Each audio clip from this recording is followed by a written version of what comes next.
নমস্কার, আমি সুকৃতি দান। আশা করি আমরা সবাই ভালো আছেন। আপনারা সবাই দেখছেন অ্যাস্ট্রো সলিউশন।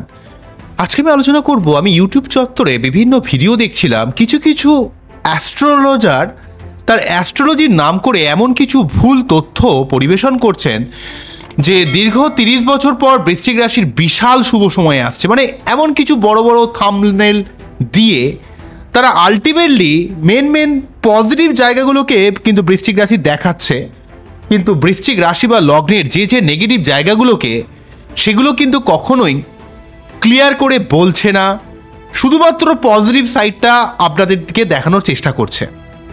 এবং আমি জানি যে বৃশ্চিক রাশির অনেক মানুষ আমার কাছে বলেছেন যে এই ধরনের ব্যাপার, তাহলে আপনি কি বলছেন, তো আপনি কেন এই জায়গাগুলোকে নেগেটিভ বলছেন? কিন্তু দেখুন, আমি সুকৃতি দান অ্যাস্ট্রো সলিউশনের তরফ থেকে আমি সবসময় বৃশ্চিক রাশির পজিটিভ এবং নেগেটিভ সাইডকে সবসময় তুলে ধরার চেষ্টা করি, আপনারা জানেন। তো 2025-এ অলরেডি কিন্তু বৃহস্পতি সপ্তমভাবে কিছুদিন থাকবে, তারপর অষ্টমভাবে থাকবে, তাই অষ্টমভাবে বৃহস্পতির প্রভাবটা নেগেটিভ জায়গাটা আপনাদের কাছে তুলে ধরেছি। চতুর্থভাবে, প্রথমে পঞ্চমভাবে রাহু থাকবে, তারপর চতুর্থভাবে রাহু চলে যাবে, দশমভাবে কেতু চলে যাবে, সেই জায়গাটার নেগেটিভ প্রভাবটাকে তুলে ধরার চেষ্টা করেছি। এবং পঞ্চমভাবে শনি এসে ঢাইয়ার প্রভাব মুক্তির জায়গাটা, পজিটিভ জায়গাটাকেও কিন্তু তুলে ধরার চেষ্টা করেছি। কিন্তু যদি শুধু আমি পজিটিভ জায়গাটাকে দেখাই তাহলে বলবো যে বৃহস্পতি সপ্তমভাবে খুবই পজিটিভ ফল দিচ্ছে, শনির ঢাইয়া চলে যাচ্ছে, তো শুধুমাত্র পজিটিভ সাইডগুলো যদি দেখাই তাহলে শুনতে হয়তো খুব ভালো লাগবে, কিন্তু যখন আপনার লাইফে জিনিসটা মিলবে না, যখন আপনি কষ্ট পাবেন, যখন 2025 সালে আপনাকে যন্ত্রণা বা কষ্ট ভোগ করতে হবে যে জায়গাগুলোতে, সেই ব্যাপারটা আপনি একটু ক্যাজুয়াল রইলেন এবং আপনাকে লাইফে কষ্ট ভোগ করতে হলো, তো আলটিমেটলি আপনার লাভ কি হলো? ভালো ভালো মোটিভেশনের নাম করে যদি মিথ্যে কথা শোনাটা যদি মোটিভেশন হয়, তাহলে তো কোনো লাভ নেই। তাহলে এই অ্যাস্ট্রোলজির নামে এই এত বড় প্রতারণা করার তো কোনো মানেই হয় না মানুষকে। তাই আমার উদ্দেশ্য থাকে সবসময়, তাতে আপনারা আমার ভিডিও দেখুন বা না দেখুন, আমার সবসময় একটা ট্রান্সপারেন্ট ব্যাপার আপনারা সবসময় আমার ভিডিওতে খেয়াল করবেন। সত্যি কথাটা ডিরেক্টলি গলা উঠিয়ে বলি আমি, তাতে কে কি ভাবলো কে কি বললো আমার কিছু এসে যায় না, কারণ আমার জীবনেও প্রচুর লড়াই আছে, প্রচুর কষ্ট আছে। তাই আপনার যে জায়গাগুলো পজিটিভ, যেমন ধরুন সপ্তমভাবে বৃহস্পতি যতদিন ধরে অবস্থান করছে, সেই জায়গাটা অবভিয়াসলিভাবে 14ই মে পর্যন্ত বৃহস্পতি আপনাকে সার্বিক দিক থেকে শুভ ফল দেবে। আবার অষ্টমভাবে যখন বৃহস্পতিদেব চলে যাবে 14ই মের পর, তখন কিন্তু আপনার পড়াশোনা, অর্থ ব্যাপারে সাবধান হতে হবে, পেটের সমস্যার ব্যাপারে সাবধান হতে হবে। আবার আপনার জীবনে লংটা বিশেষে ঝামেলাগুলো নির্মূল হবে, এই ব্যাপারটাও কিন্তু বলেছে। ফাটকা জায়গা থেকে লাভ হতে পারে, আয় হতে পারে, ঠিক আছে, কিন্তু আপনার কিন্তু গার্জেনের সঙ্গে মনোমালিন্য হতে পারে, এই ব্যাপারটা বলেছি। আবার দেখুন, পঞ্চমভাবে রাহু রয়েছে, প্রেমের জায়গায় প্রচণ্ডভাবে ডিস্টার্ব করছে, রিলেশনের জায়গায় ভুল বোঝাবুঝি জায়গা তৈরি করছে। যখনই রাহু কিন্তু পঞ্চম ভাব থেকে চতুর্থভাবে চলে যাবে, তখন পরিবার কেন্দ্রিক একটা ডিস্টার্বেন্স, মায়ের শরীর খারাপ, কর্মক্ষেত্র সংক্রান্ত আপস্ট্রিম ডাউন সিচুয়েশন। তাই আপনাদের কিন্তু 18ই মে পর্যন্ত যা কাজ চেঞ্জ করার আমি বলেছি, তার আগে যা করার করে নেবেন, তারপরে কিন্তু কিছু করবেন না। পরিবার কেন্দ্রিক ব্যাপারে বা কর্মের ব্যাপারে আপনাকে কিন্তু সাবধানতা অবলম্বন করার কথা কিন্তু আমি বারে বারে আপনাদের কাছে ইন্ডিকেট করেছি। আপনারা আশা করব দেখেছেন আমার ভিডিওতে। আমি কিন্তু আপনাদের সবসময় দেখানোর চেষ্টা করেছি যে কর্ম পরিবর্তন করার যা ব্যাপার, তা কিন্তু 2025-এর 18ই মের আগে করে নেবেন, তারপরে কিন্তু কিছু করবেন না। এবং পরিবার কেন্দ্রিক ব্যাপারে, কর্মের ব্যাপারে সাবধানতা অবলম্বন করার কিন্তু কথা বলেছি, বাড়িতে সত্যনারায়ণ পুজো দেওয়ার কথা বলেছি।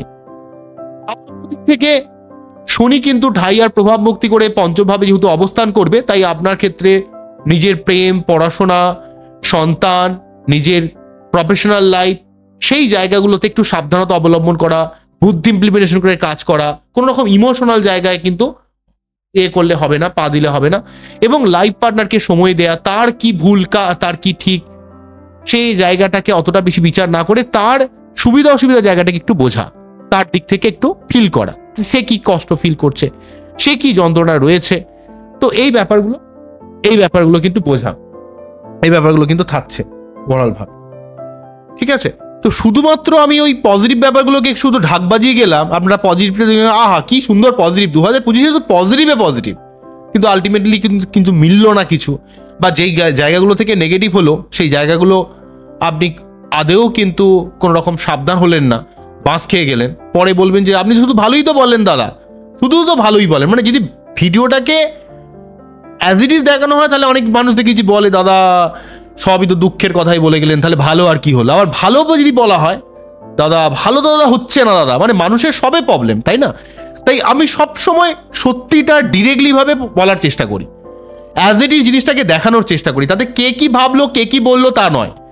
কারণ অনেক মানুষ আমার ভক্ত রয়েছে, অনেক মানুষ বৃশ্চিক রাশিতে আমি যে ভিডিওগুলো করি সবসময় আপনাদের সার্বিকভাবে মোটিভেট করতে, আপনাদের সত্যি কথা বলতে, আপনাদের অ্যালার্ট করতে, যাতে আপনারা সঠিকভাবে জীবনে উন্নতি করতে পারেন এবং 2025-এ পরিবার কেন্দ্রিক ব্যাপারে, কর্মের ব্যাপারে সাবধানতা বা যে কোনো রকমের ঝামেলায় জড়াবেন না, লজিক্যালভাবে চলবেন এবং সার্বিক ব্যাপারগুলোকে আমি সবসময় কিন্তু আপনাদের কাছে তুলে ধরার চেষ্টা করি। এবং 2025 মঙ্গলের বছর হওয়ার জন্য আপনারা মঙ্গলকে যদি একটু স্ট্রং করতে পারেন 2025-এ, আপনারা কিন্তু অনেক দিক থেকে অনেকটা হেল্প কিন্তু পাবেন। তাই আমার উদ্দেশ্য থাকে কিন্তু আপনাদের ভালো করা, শুধুমাত্র ওই নেগেটিভভাবে একটা কোনো ব্যাপারকে দেখানো বা অত্যন্ত অতিরঞ্জিত করে কোনো ব্যাপারকে দেখিয়ে দেওয়া, আলটিমেটলি নেগেটিভ সাইডটাকে তুললামই না আপনাদের কাছে, শুধু বললাম সবই পজিটিভ সবই পজিটিভ সবই পজিটিভ, তাহলে আলটিমেট লাভ কি হবে? তাই আমার ভিডিওতে সবসময় চার্জ হলো আমি কথা বলি যে সত্যি কথা, যেই জায়গাটা পজিটিভ সেইটাকে দেখানোর চেষ্টা করি। আমি অলরেডি বলেছি আপনাদের পঞ্চমভাবে শনি থাকার জন্য কিন্তু একটু লাইফ পার্টনারকে সময় দিতে হবে, আপনাকে কর্মের জায়গায় বুঝতে হবে, দেখতে হবে, সার্বিক দিক থেকে পরিবার কেন্দ্রিক ব্যাপারে, মায়ের শরীর স্বাস্থ্যের ব্যাপারে, যাদের বিশেষ করে বৃশ্চিক লগ্ন তাদের কিন্তু সাবধান হতে হবে। একজন কোশ্চেন করছিলেন, দেখলাম যে দাদা আমার তো বৃশ্চিক লগ্ন, তার উপর 4th হাউসে রাহু রয়েছে, তো তাহলে আপনাকে পরিবার কেন্দ্রিক ব্যাপারে, মায়ের ব্যাপারে সাবধান অবশ্যই হতে হবে। তবে রাশি হলে কিন্তু এতটা প্রভাব পড়বে না, লগ্নের এক্সপেক্টে ক্যালকুলেশনটা বেশি অ্যাপ্রোপ্রিয়েট হয়, তবে রাশি হলেও কিছুটা অ্যাপ্রোপ্রিয়েট তো অবশ্যই হবে, কারণ রাশি আমাদের মন মানসিকতাকে কন্ট্রোল করে। সুতরাং রাশিকে না মানারও কিছু নেই, রাশিকেও আমরা মানব, কিন্তু লগ্নের ক্ষেত্রে বেশি অ্যাপ্লিকেবল হবে, যে রাশি হলে কিছুটা অ্যাপ্লিকেবল হবে, কারণ রাশি থেকে আমরা কিন্তু মন মানসিকতাকে কন্ট্রোল করি।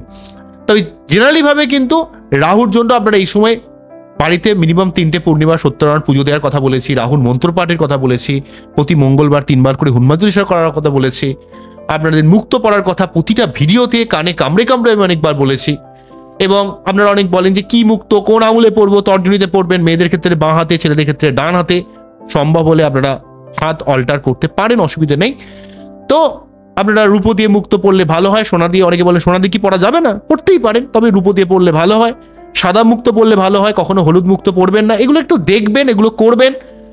এবং আপনারা শনিবার নিরামিষ খাবেন, শনি মন্দিরে পুজো দেবেন, প্রতিদিন সূর্য প্রণাম করবেন, এগুলো করুন না, দেখুন না কি হয়, ঠিক আছে? যে জায়গাটাকে নেগেটিভ রয়েছে, সব থেকে নেগেটিভ জায়গা কিন্তু 4th হাউসে রাহুর প্রভাবটা, এবং বৃহস্পতি অষ্টমভাবে থেকে যারা ঝামলার মধ্যে ডুবে রয়েছেন তাদের ঝামলার জায়গাটা বৃহস্পতিদেব কাটিয়ে দেবে, কিন্তু আপনার ক্ষেত্রে পঞ্চমপতি, দ্বিতীয়পতি দুটো ইম্পর্টেন্ট ভাবকে আপনার লিড করে, তাই এক্ষেত্রে কিন্তু বৃহস্পতিদেব আপনার কিছুটা খরচকে বাড়িয়ে দিতে পারে।